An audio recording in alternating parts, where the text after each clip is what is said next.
Assalamualaikum warahmatullahi wabarakatuh.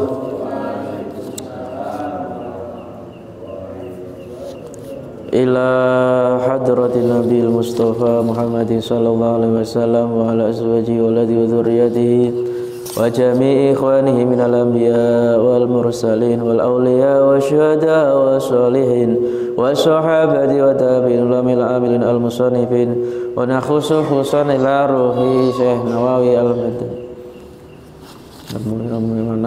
ila jami'i man hadara fi hadzal majlis syaulillahi lahum wa lanal fatihah.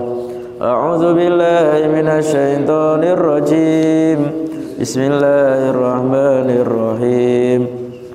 Alhamdulillahi rabbil alamin arrahmanir rahim maliki yaumiddin iyyaka na'budu wa iyyaka nasta'in ihdinas siratal mustaqim siratal ladzina an'amta 'alaihim ghairil maghdubi 'alaihim waladdallin. Amin. Kita lanjutkan pada malam hari ini, kita akan meneruskan ngaji hadis arba'in sampai pada hadis yang ke-10. Hadis ke-10 ya. Al-haditsu al-ashir utawi iki iku hadis kang nomor 10. Hadis yang nomor 10 ini terkait dengan Allah menyukai segala sesuatu yang baik dan halal. An Abi Hurairah, saking Abu Hurairah, qala dawuh sapa Abu Hurairah, diriwayatkan dari Abu Hurairah, beliau berkata, qala Rasulullah sallallahu alaihi wasallam, dawuh sinten Kanjeng Nabi Muhammad sallallahu alaihi wasallam, atau Kanjeng Rasulullah sallallahu alaihi wasallam, innallaha sak temane Allah, sesungguhnya Allah iku thayyibun, bagus. Sesungguhnya Allah zat yang maha bagus, yang maha baik. Layak balu ora nerimo sapa Allah, sinten Allah, ia tidak menerima illa thayyiban, kejaba kang bagus. Allah tidak menerima kecuali yang baik. La syarae, menurut Mbah Yai Bisri Mustafa dalam Al-Azwad Al-Mustafawiyah Syarah Arba'in, bahwa Allah itu maha bersih, maha bagus. Kalau kita mau memiliki sifat-sifat Allah, kita implementasikan dalam kehidupan sehari-hari, awake dhewe ya kudu seneng resikan, bersih, bajune bersih, ya kan, wangi, bukan baju seminggu dinggo terus tanpa dicuci, rambutnya ora tau dikeramasi, jarang sikatan. Iki ya mungkin menjadi karakternya, atau memang ada penyakit dalam dirinya. Jadi kalau kita mau meniru Allah, Allah suka yang namanya bersih dan baik, bagus. Maka sudah sepantasnya Allah menerima amal-amal yang baik. Jadi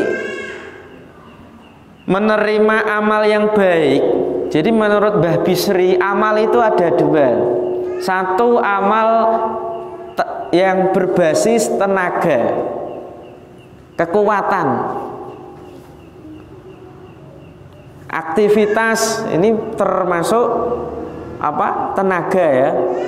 Bantu orang lain, menolong orang lain, ini termasuk amal tenaga. Maka amal tenaga itu bisa diterima Allah jika ia bersih dari apa? Dari sifat riya, pamer, terus ujub, sombong, kan gitu. Jadi kalau tenaga kita, wah aku gitu, wong kuat, saben minggu nyapu dalan, gitu. Aku kuat, selalu menolong orang yang lemah. Itu berarti amal ada embel-embelnya riya. Atau makna yang lain bisa ada amal yang ada embel-embelnya sum'ah, ingin didengar orang lain. Ini sejati ini amal ini tidak akan diterima oleh Allah. Naudzubillah min. Tapi awake dhewe iku seneng dipuji ya kan, senang mendapat sanjungan, senang mendapat penilaian dari seseorang. Terkadang awake dhewe itu ora gelem bantu nek tidak disebut namanya. Nah, ini penyakit ini ya. Yang kedua tadi amal tenaga, yang kedua amal harta. Jadi harta ini bisa bersih baik itu ketika dia bebas dari yang namanya keharaman, kesubhatan. Bahkan harta itu bebas dari riba. Inilah namanya amal harta yang akan diterima oleh Allah, terbebas dari yang haram, yang syubhat, dan yang mengandung unsur riba. Diriwayatkan dari Ibnu Abbas, ini syarah yang lain, bahwa Allah Subhanahu wa taala man iktasaba malan haraman wa tasaddaqa bihi lam yuqbal minhu. Sapa wonge mencari harta tapi dengan jalan yang haram atau mencari harta yang haram lalu dia sedekahke. Jadi hasil korupsi disedekahkan, hasil leh nyolong diberikan pada fuqara wal masakin, lam yuqbal minhu. Jadi sedekah dari harta yang haram itu tidak diterima oleh Allah. Walaupun pas nyolong niat ingsun nyolong bismillahirrahmanirrahim ini tetap tidak diterima oleh Allah gitu ya. Atau diriwayatkan dari Abu Hurairah, ini hadis marfu', man kasaba malan haraman fatasaddaqa bihi lam yakun lahu fi ajrun wa kana ismu alaihi. Sapa wonge mencari harta yang haram lalu ia menyedekahkan harta itu, maka tidak ada pahala di dalamnya. Jadi sedekah mbak, kok hasil curian, korupsi, nilep, nyolong dan yang lainnya itu tidak ada pahalanya. Yang ada apa? Wa kana ismuhu alaihi. Yang ada adalah dosa. Ya kan? Dia berarti sedekah sebenarnya dapat pahala, ini malah sedekah dapat apa? Dosa karena dari sesuatu yang haram. Na'udzubillah. Ini dianalogikan ya. Man anfaqa. Sufyan As-Tsauri, Imam Sufyan As-Tsauri ini menanalogikan wong sing sedekah dari barang yang haram itu dianalogikan apa? Man anfaqa minal haram fawa fi taatillah kana kaman tahura saubu bil baul tahara sauba bil baul. Siapa yang menginfakkan, menyedekahkan harta tapi dari yang haram dalam rangka taat pada Allah, hasil nyolong dilebokke kas masjid, panti asuhan, atau pada rakyat, ya kan? Kana kamanto hero saubabil, koyok wong nyuci baju tapi dengan uyuh, air kan kencing, itu ora bersih, tambah najis, tambah kotor, nah gitu. Na'udzubillah, ya Allah. Lanjut. Terus wa innallaha lan sak temene Gusti Allah iku amara perintah sinten Allah, dan sesungguhnya Allah itu memerintahkan kepada siapa? Al mukminina ing pira-pira wong mukmin, memerintahkan pada orang-orang mukmin bima amara kelawan barang kang perintah, kelawan barang bima kelawan barang amaro kang perintah sinten Allah bihi kelawan ma al mursalina ing pira-pira rasul gitu ya, bima kelawan barang amaro kang perintah sinten Allah bihi kelawan ma al mursalina ing pira-pira rasul. Sesungguhnya Allah itu memerintahkan orang-orang mukmin seperti Allah juga memerintahkan kepada para rasul. Jadi apa yang kita lakukan hari ini, tidak makan haram, tidak makan yang syubhat, itu juga diperintahkan pada rasul. Wah, rasul malah enggak diperintahkan untuk makan halal, ya enggak, malah melebihi kita justru. Jadi itu diperintahkan biwujubi aklil halal. Artinya dalam perintah itu maksudnya apa? Kewajiban makan makanan yang halal. Apa landasannya? Faqala ta'ala, dawuh sinten Allah Ta'ala, ya ayyuhar rusul, para utusan kabeh, wahai para rasul, para utusan kabeh, kulu mangano sira kabeh, makanlah kalian minatoyibati saking pira-pira kang bagus, makanlah kalian dari hal-hal yang baik, atau dari yang baik-baik, makanlah kalian dari yang baik-baik. Wa'malu sholihah, lan padha ngamalo sira kabeh, dan beramallah solehan ing amal kang soleh kang becik, dan beramallah ngamalo sira kabeh, beramallah kelak dengan amal yang soleh. Itu perintah Allah pada para rasul untuk makan yang baik dan beramal yang soleh. Maksudnya apa ini? Maksudnya yaitu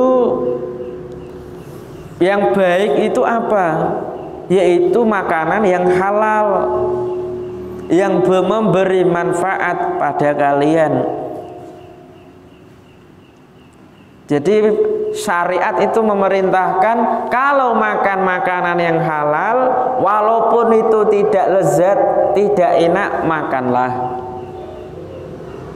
Jadi yang baik di sini bukan terus makanan yang tidak kamu inginkan, itu tidak, tapi makanan yang memang baik secara syariat, walaupun itu tidak melezatkan atau tidak lezat.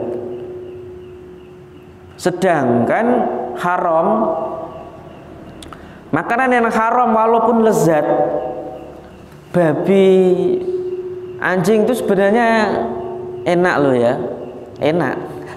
Enak, itu lezat. Tetapi yu'addi ilal iqab.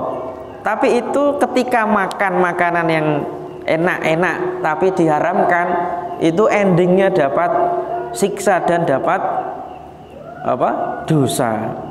Na'udzubillah min dzalik.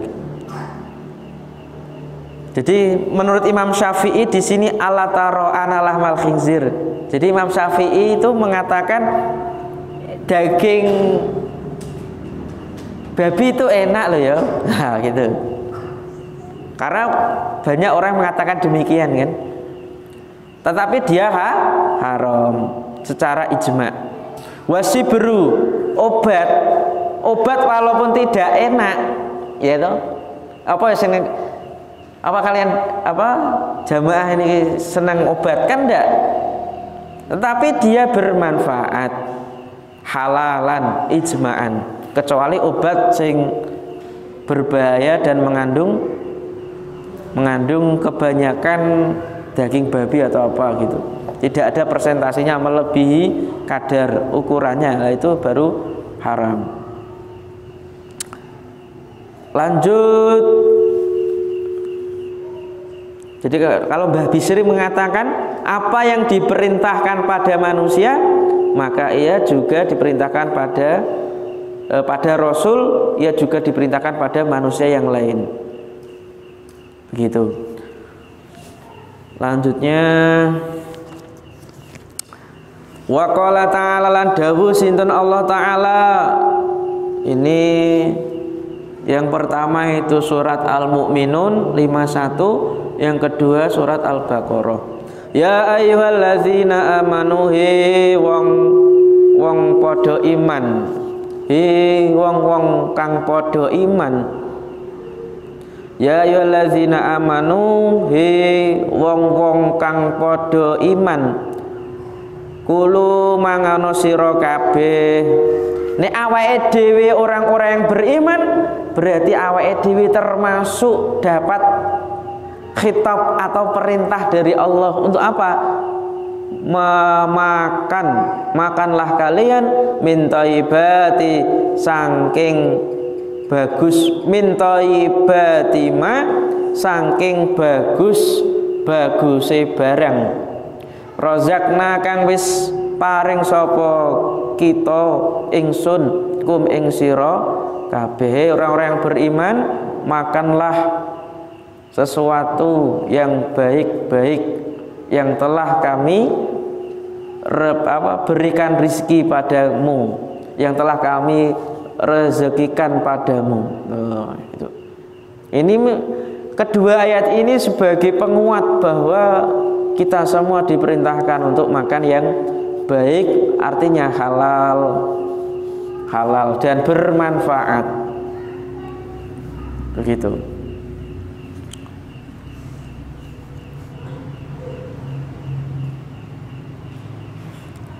Kemudian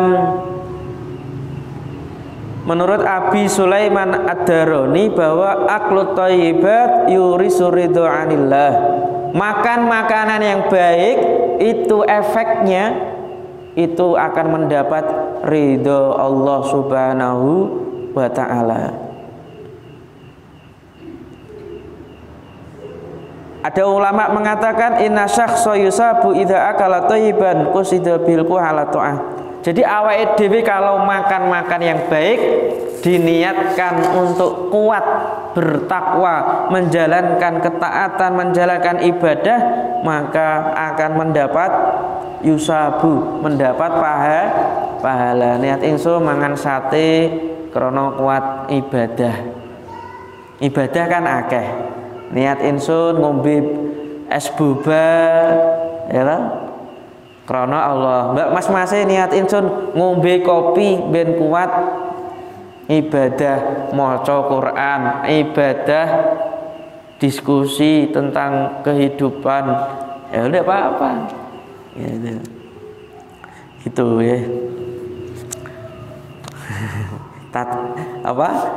makan untuk ibadah. Beda dengan hanya makan untuk kenyang, hanya makan untuk mendapat hal yang senang-senang saja, lezat, itu tidak, kurang nilainya ya. Nah, mama sampean itu plus niati ibadah plus nyenengake wong sing dodol. Itu kemarin saya itu makan di mana itu, di Banyu itu kan, buka kan kemarin itu. Saya juga niati ya ibadah ya, niati sun tuku buka anyar Banyu itu ya karena nyenengke penjual itu, insya Allah dapat pahala. Jadi nyenengke wong ki ya apik, ngono diniati. Aja ngur seneng-seneng selfie foto tok. Ya enggak itu Summa dzakara nuli nutur sapa Abu Hurairah. Kemudian Abu Hurairah menyebutkan ar-rajula ing wong lanang yutilu kang yutilu safara, kang dawaake sapa rajul asafara ing lelungan bepergian. Kemudian Abu Hurairah menyebutkan bahwa ada seorang laki-laki yang sedang dalam perjalanan jauh, ya, atau yang kelihatannya sedang dalam perjalanan jauh. Asy'asa kalih dawul-dawul sirai. Dawul-dawul itu kusut, bahasa Indonesianya kusut. Asy'asa kang dawul-dawul.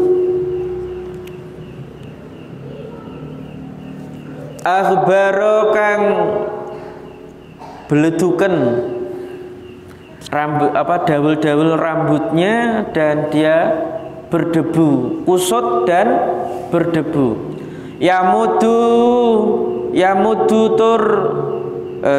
Yamudu dawaaki. Makna dawaaki itu menengadahkan bahasa Indonesianya. Yadai ing tangan lorone rajul. Jadi wis tadi dia itu tampak dalam perjalanan jauh ada di situ karena telah melakukan perjalanan jauh. Laki-laki itu sudah kusut, berdebu, kemudian menengadahkan kedua tangannya kemana? Ila samai maring langit. Yaqulu maca halih maca sapa rajul, ya Rob, duh pangeran,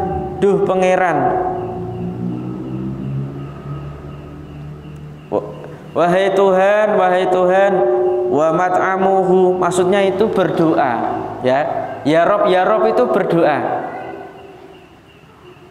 Wa mat'amulan halih utawi panganane rajul iku haramun haram, sedangkan makanannya haram. Jadi laki-laki tadi itu berdoa, tetapi makanan yang dimakan itu haram. Wa masyrabuhu lan utawi ombenani rajul iku haramun haram, makanannya haram, minumannya haram. Wa malbasuhu lan utawi bajune atau sandangane rajul dan bajunya itu haram, juga haram. Wa hudiya lan den pangani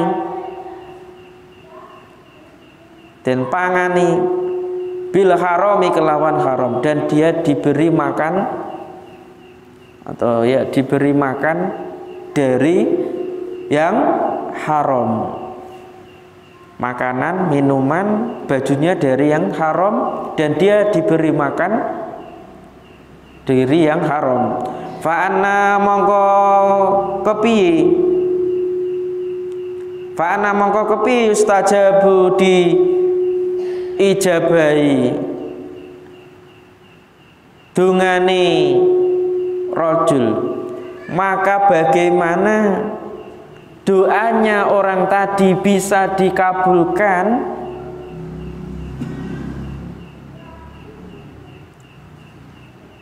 Lahu maring rajul.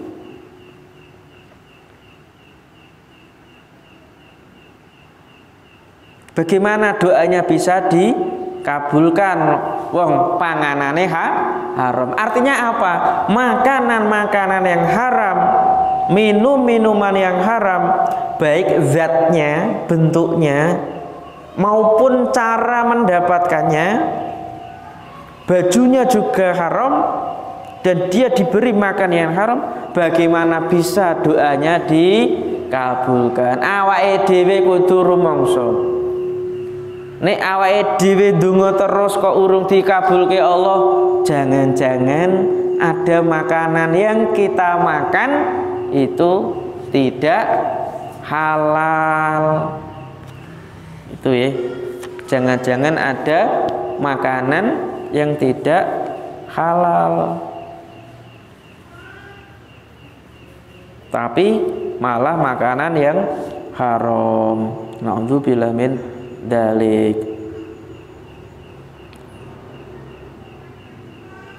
Dulu di zaman Nabi Musa, ini keterangannya juga ada laki-laki yang, ya Allah ampuni dosa ya Allah, aku pengen ini ya Allah, itu kan dungo-dungo begitu.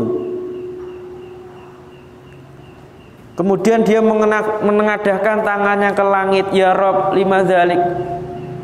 Kenapa Kanjeng Nabi Musa tanya pada Allah, kenapa ya Allah dia tidak dikabulkan doanya? Li'anna fi batnihil haram wa ala dzil haram wa fi baitil haram. Karena di dalam perutnya ada makanan yang haram, di gegere punggungnya juga haram, dan di rumahnya ada juga makanan yang haram. Ya Allah.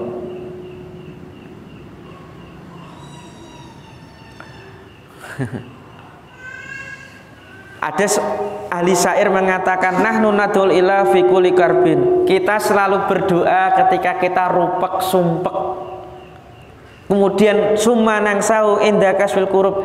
Ketika kita sudah hilang kerupukan, kesusahan, kegundahan, kita melupakan Allah. Bagaimana Allah bisa mengijabahi doa orang tersebut ketika doa yang dipanjatkan telah ditutupi oleh barang-barang yang haram yang telah ia makan.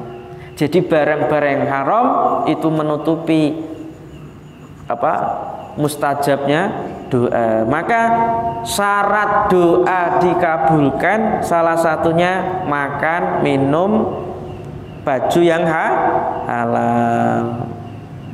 Begitu juga orang itu tidak boleh makan yang membahayakan diri, mangan watu, mangan beling, kayak ono kayak reok-reok ono kayak bahaya itu.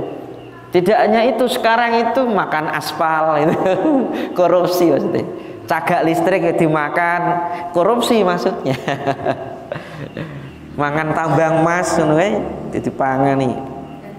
Bagaimana dia ketika doa minta dikabulkan oleh Allah? Nah, begitu. Na'udzubillah min dzalik. Kita lanjut hadis yang ke-11.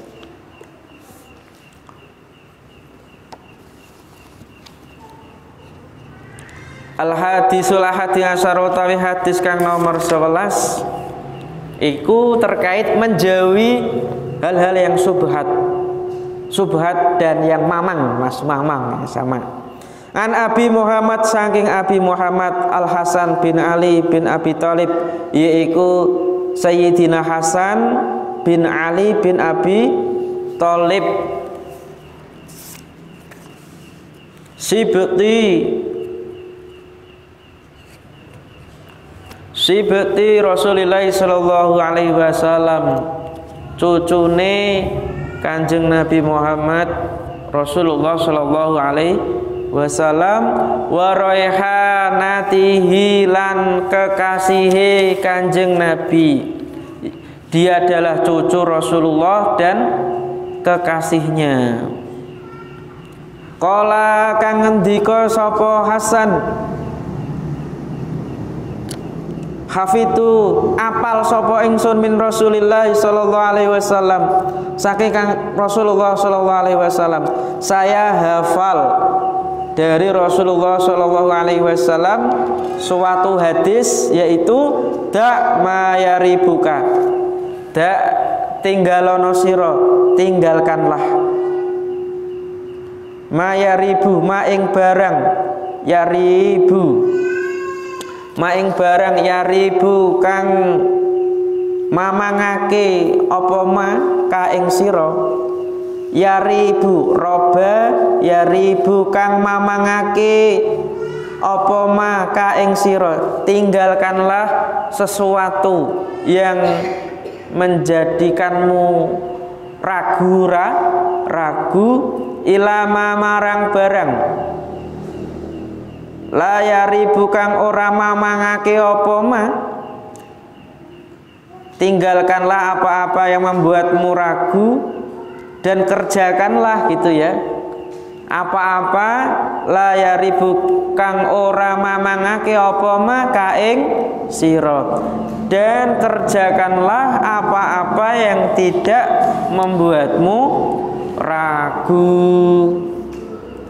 Dawuh Mbah Bisri Mustafa, sesuatu apapun aktivitasnya, kondisinya yang membuatmu mamang ragu hati, maka tinggalkanlah. Pek jodoh no kae, aku kok sering ragu sama si dia, wis tinggalke wae. Pamite ya ngapik.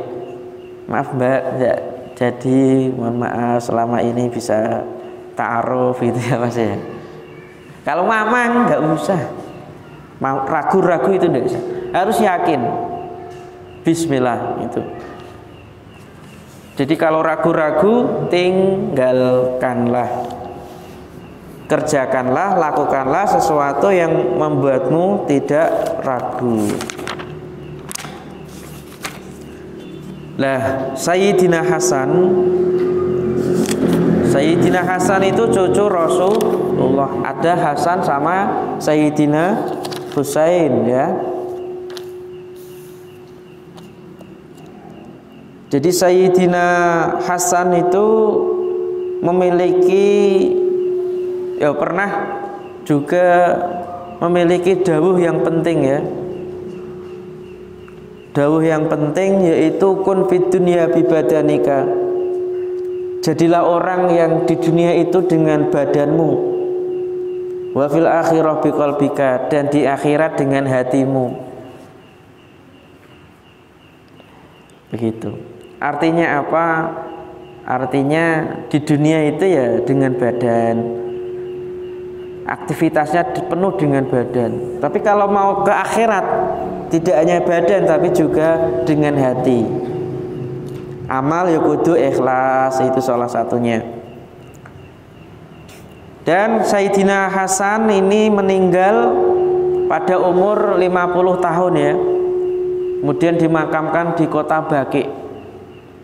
Lah, apa penyebab Sayyidina Hasan ini meninggal? Karena ini yang meriwayatkan Sayyidina Hasan. Sayyidina Hasan itu meninggal, beberapa ulama mengatakan Sayyidina Hasan meninggal karena diracun istrinya, yaitu Ja'dah binti Ash'ath. Ja'dah binti Ash'ath itu direcoki. Jadi setelah Sayyidina Ali itu sedo, tapuk kepemimpinan itu dimiliki Muawiyah ya. Lah Muawiyah ini khawatir nanti tapuk kekuasaan itu akan jatuh pada Sayyidina Hasan. Lah Muawiyah ini sudah beriktikad untuk memberikan tampuk kekhalifahan Islam pada siapa? Anaknya Muawiyah, Yazid bin Muawiyah. Maka istri Sayyidina Hasan direcoki, biar Hasan itu meninggal, biar tampuk kepemimpinan dipegang oleh anak-anaknya. Ini versi yang pertama. Akhirnya istrinya nanti, kalau kamu bisa meracun suamimu, kamu tak beri emas dan kamu nanti akan saya nikahkan dengan Yazid putraku bin Muawiyah. Akhirnya benar. Memang harta itu luar biasa ya, dan tahta ini godaannya berat. Istrinya Sayyidina tergoda. Akhirnya apa? Sayyidina Hasan diracun, dimasukkan dalam minuman. Jadi ada madu di situ dicampur racun. Sakit berapa hari ini? Sakit sampai 40 hari. Baru meninggal. Jadi kalau ketika meninggal tuh enak. Meninggal enak ya. Tapi ini 40 hari sakit itu. Kayak disiksa bahasanya. Na'udzubillah. Ada juga yang mengatakan dia diracun oleh istri yang lain. Jadi istrinya tidak ada satu dua, istri yang lain. Ada yang mengatakan ulama yang meracun itu Burui yang meracun Sayyidina Hasan. Ya Allah, itu dulu itu modelnya seperti itu ya. Na'udzubillah. Apalagi wong rakyat biasa, muslim biasa, wis ngerti emas sing matane jelalatan itu kan. Ngerti duit ya wis bingung ngono wae. Kemudian barang-barang yang subhat para hadirin itu yu'mi qulubal mu'min inna tanawula subhat. Makan makanan yang enggak jelas itu dapat membutakan hati orang mukmin. Maka kita harus mampu wirai. Wirai itu tidak hanya menjaga diri dari yang haram, tapi mampu juga menjaga diri dari yang subhat. Gitu ya. Kemudian juga nah ini penting Mas dan Mbak yang belum menikah. Dulu ada ulama besar, ia mempunyai anak. Itu ada tamu Mas dan Mbak. Ada seorang tamu itu menamu pada ulama besar ya. Ini nggak dijelaskan namanya siapa. Assalamualaikum. Itu nggak dijawab, anaknya nggak dijawab anaknya. Melete gitu, anaknya itu sombong. Ya gitu. Mewakal. Terus ulama tadi ditanya, Pak Yai, Pak Yai, Pak pangapunten, kok jenengan benten kali putrane jenengan iya-iyaan gitu ya, nuwakal gitu. Jenengan tawadu khusuk ngantuk khusuk baik gitu. Kok bisa begitu jenengan gada putra kok mental gitu bahasanya, kok elek bahasanya. Dijelaskan ulama tadi, dulu waktu saya itu lapar, itu ada makanan saya nggak tahu itu dari mana. Ternyata makanan itu dari sultan, dari raja, mungkin dari presiden mungkin, atau dari para pemimpin begitu.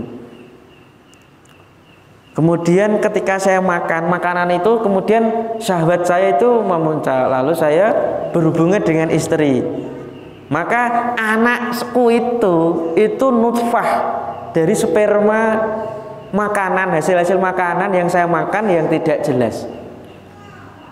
Jadi mungkin saja ada ulama besar, kiai besar, tapi memiliki anak yang nakal, sulit diatur gitu ya. Mungkin gara-gara makan dari makanan subhat yang nggak jelas. Padahal halal, ketoknya halal itu ya. Tapi itu ternyata mengandung subhat dalam cerita ini. Subhat wae dadi ngono. Ulama besar, apane awake dhewe. Apane awake dhewe, maka sampai hati-hati Mas dan Mbak. Lebih baik uripe pas-pasan tapi dari harta yang halal daripada foya-foya tapi na'udzubillah dari harta yang haram. Hadis yang terakhir karena ini penutup di ngaji bulan Desember ya. Kita lanjut nanti pas waktu masuk kuliah lagi. Al hadis susani asar utawi hadis kang nomor 12. Ini sedikit. An Abi Hurairah saking Abu Hurairah radhiyallahu taala anhu qala dawuh sinten Abu Hurairah, dari Abu Hurairah radhiyallahu anhu, beliau berkata, qala Rasulullah sallallahu alaihi wasallam, dawuh sinten Rasulullah sallallahu alaihi wasallam. Rasulullah sallallahu alaihi wasallam bersabda, min husni islamil mar'i, setengah saking apike islame wong suwiji, salah satu tanda baiknya Islam seseorang, salah satu tanda baiknya Islam seseorang iku tarkuhu ninggale mar'u, yaitu ia meninggalkan malayaknihi, tarkuhu utawi ninggale mar'u, ninggale wong, yaitu ia meninggalkan maing barang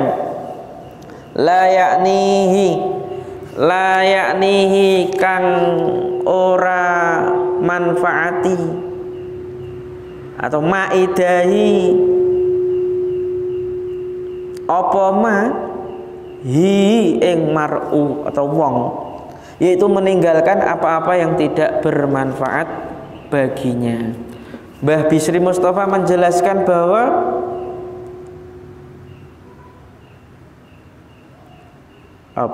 umur itu mahal harganya, maka gunakanlah umur tersebut dengan hal-hal yang baik.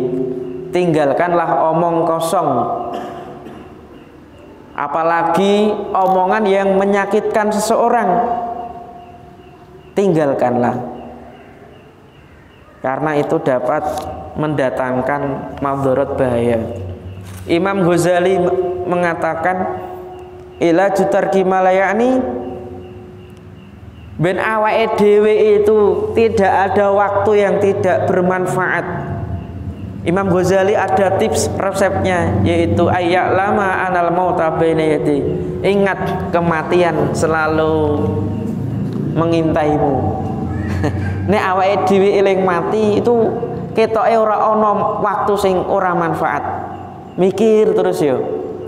Engko nek mati piye awake dhewe maksiat, engko nek mati piye awake ngrasani wong, kan gitu. Enggak sampai begitu. Wa annahu mas'ulun an kulli kalimatin takallama biha, dan orang tersebut akan bertanggung jawab setiap apa yang ia omongkan. Ya begitu. Kemudian Imam Malik bin Dinar, ya, Malik bin Dinar, idza ra'aita qaswata, nek sampean ngerti hatimu itu atos, atau hati seseorang itu atos, mbah anake dhewe, keluargane dhewe kok atine atos dan ia lemah dalam beribadah, kemudian ia rezekine seret, fa'lam annaka qad takalamta fi malayanika, wi tandane wong kuwi akeh omonge tapi ora manfaat. Wong akeh omonge ora manfaat dadekke atine atos. Sithik-sithik dikomen lah. Naudzubillah. Ini banyak ini para ulama mengatakan, Imam Syafi'i, salah satu untuk zidu fil akli, ada 3 yang dapat menambah pinter pandai. Mujalasatul ulama, dekat dengan ulama, dekat dengan orang soleh, dan yang terakhir meninggalkan apa-apa yang tidak bermanfaat, apa perkataan yang enggak bermanfaat. Alhamdulillah awake dhewe hari ini ngaji insyaallah banyak manfaati. Yang terakhir Imam Syafi'i mengatakan, man arada ayunawirallahu qalbah, sapa wonge pingin Allah menyinari hatinya, maka tinggalkanlah falyatruk kalama fi malayanihi, tinggalkanlah omongan-omongan yang enggak bermanfaat dan tidak mendatangkan manfaat. Lah, omongan bermanfaat itu di mana? Di dalam pengajian, di dalam majelis-majelis zikir. Salah satunya majelis-majelis sholawat, itu manfaatnya sangat banyak yang bisa didatangi, atau majelis-majelis yang di situ untuk kemaslahatan. Itu nggih. Itu saja ngaji pada malam hari ini. 3 hadis mudah-mudahan menambah pengetahuan dan ilmu bagi kita semua. Mudah-mudahan Allah mempertemukan kita kembali di bulan Januari pas waktu masuk perkuliahan nggih. Kita berarti libur panjang. Allah a'lam bishawab, wallahul muwaffiq ila aqwamit thoriq. Wassalamualaikum warahmatullahi wabarakatuh.